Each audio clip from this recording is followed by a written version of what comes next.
one. Good morning, friends, followers, YouTubers, and Trevorites, but mainly good morning to you, the subscribers, because without you, the channel wouldn't grow, would it? And it's growing. Come here, come here. Come on, then. Come on. Come on. He's sitting there all morning. Anyway, listen. Yes, I've got my dog back today. It's Wednesday, which means it's handover takeover for Trevor Colt. Yep, boy comes and stays with me after school, and I have Zeus, who's already been out twice today, believe it or not. Yes. I find it strange, before I start, yes, of course it is. It's September the 13th. Good boy. September the 13th. So what's important about today?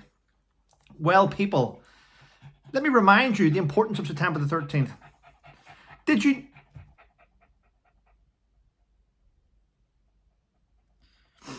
know that on September the 13th in 1899, the very first road fatality in the US was recorded? The very first person to be killed by a car. Yes. And it's quite weird when I say this, because check this out.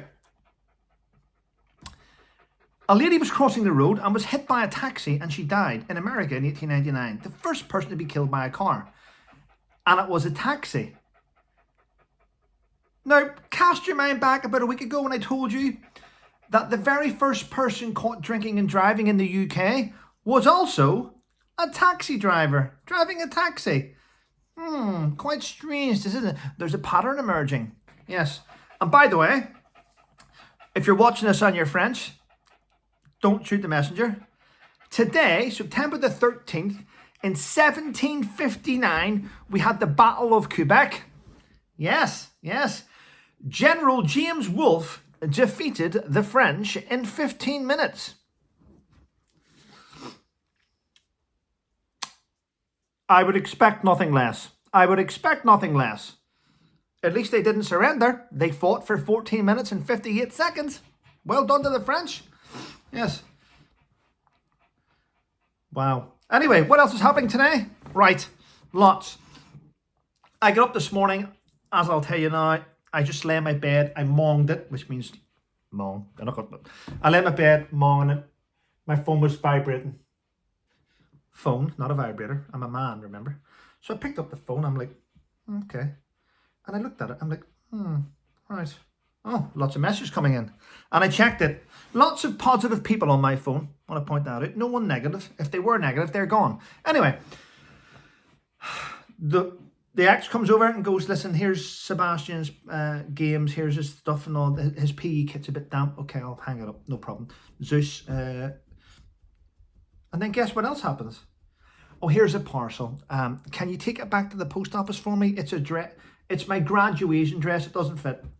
Yep. Anything else? Can you do this? Can you do that? And I'm like, well, I can actually. Yes, I can. I went down yesterday and I went to my van. The van. Yes. Which is, some people call it the scam wagon. Yeah, the van. So I'll talk about that now actually.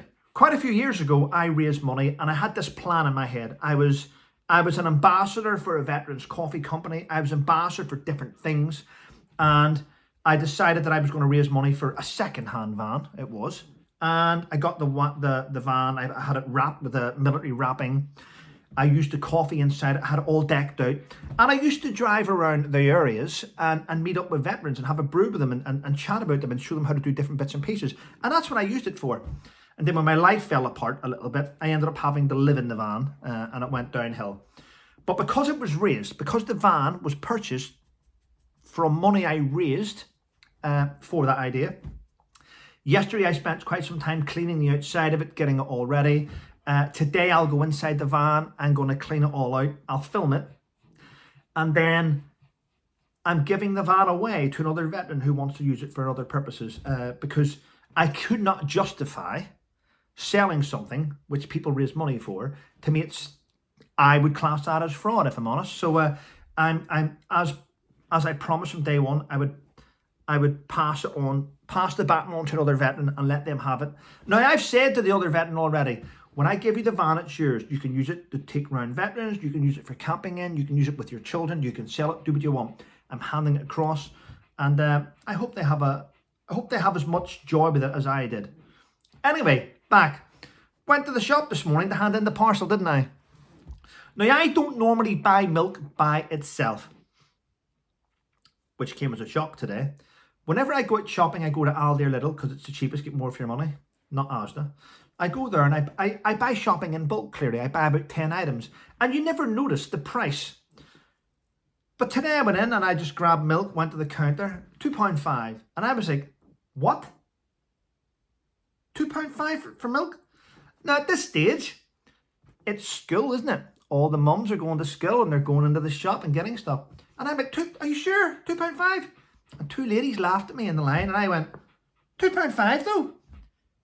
Trevor, where have you been? It's been £2.5 for some time. I'm like, but really? The prices sort of hit you in the face. I'm like, wow, milk's went up, hasn't it? Right. What else is happening?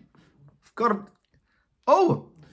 a new poll. You know the polls that people vote in? They only vote, well, listen. A poll which was done in the USA where they asked a lot of people to rank countries that they think are the best. Now check this out, which I find strange. Americans voted the United Kingdom as the #1 country they would like to live in.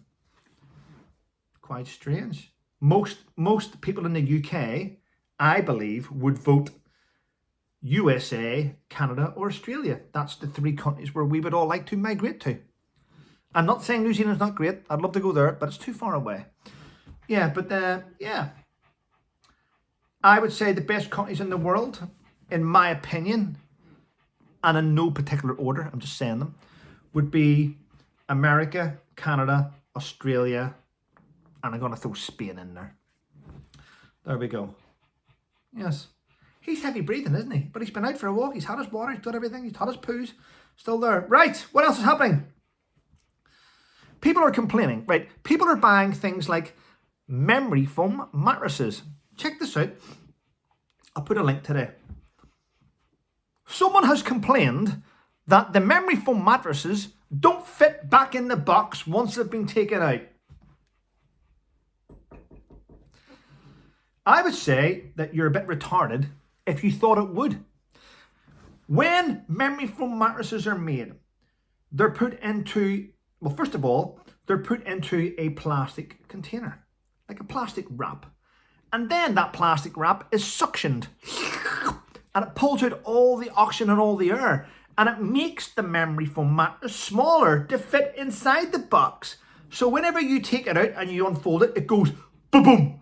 It's never going to fit back in. And if you're complaining, sorry, but I can't get it back in, you're an idiot. You're an idiot. Right. Done the polls. Done that. Oh, real fares. Oh yes, real fares in the UK are expected to rise by another 8%. Now I have a problem with that. I use the trains. Sometimes I try and get veterans discount because it's available, like student discount, veterans disability, all different, there's different ways. But I disagree with it rising by 8% because the service hasn't improved. I firmly believe that if you book a seat or you get a train ticket and you get on that train and there's no seats, you should be able to get your money back 100%. You shouldn't have to stand to go from Ipswich to London. No, sir. No way. You shouldn't. And I think that when a conductor comes around and he goes, show me your ticket, and he sees you standing, he should print you off a receipt so you can claim your money back. That's how I would do it. And then maybe things would improve. But that's just my opinion. Yes. Right, what else is happening? I've got here, Prince Harry has put a complaint out. Yes, he's complaining. He's complaining that his uncle Andrew attended a special service to mark the anniversary of his grandmother's death. Wow. The audacity of a guy who him and his handler attacked Her Majesty the Queen and the family for quite some time is complaining about a loyal son attending his mother's anniversary of the passing of the Queen. You're a hypocrite. You're a hypocrite. I'm going to be honest, people. I don't hate anyone. I don't even hate the Taliban. I don't hate the Taliban. They were my enemy, but I don't hate them. Always respect your enemy because you don't know where they attack. Respect your enemy. The minute you start to make fun of your enemies is when you let your guard down. But I can tell you now, that ginger little twat is up there. He's not at hate, he's just at hindrance. All my letters. So I've got happy, healthy, I've got hypocrite, I've got hindrance, then hate. Harry's down as far as hindrance is concerned. I haven't reached that other letter. I haven't reached that other word yet. But he's just a hindrance. Yes. Yes.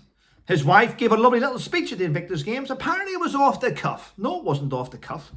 Nothing's off the cuff with them, is it? I'm sorry I'm late, but I am a mom. I'm a mom, and next time I come, I'm gonna bring the kids. Really? Like you've taken the kids where? Where have you taken them? Where? No one's seen them. Right, people, it's time for me to go. But before I go, I'm going to say this.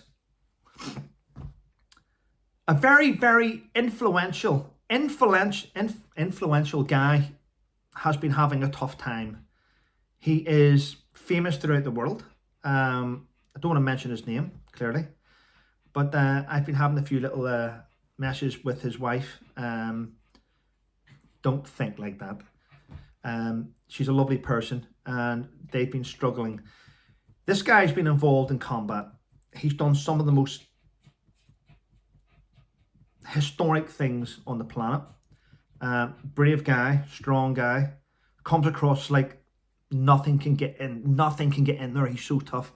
But the truth is, guys, we're all vulnerable. Ladies and gentlemen, we're all vulnerable. All veterans are vulnerable. Those that have been through the breach, those that have faced death, those that, have carried their brothers back, and we all have points in our life where we need help. We need to reach out and get help, and it doesn't mean we're weak. And I did a post today on Instagram. Some of the toughest and bravest and fearless men out there are at home, washing the car. They're doing the groceries. They're dropping the kids off at school. They're trying to work out. They're trying to keep their demons locked away. So if you don't know someone's story, don't attack them. You do not know the reaction of these individuals. Some of the guys I know, I wouldn't say boo to. I would not say boo to a lot of the guys that I know, because I know that there's a switch inside them, that when that switch is turned, you better run. And that's me saying about these other guys. So when you see someone doing things or maybe having a drink, maybe they're sitting at home having a vodka or having a whiskey, and this is happening, it's okay to monitor them and make sure they're okay, but don't mouth off at them. The reason why they're taking that drink is to keep things locked away, which should remain locked away. Anyway, listen, have a good day, everyone.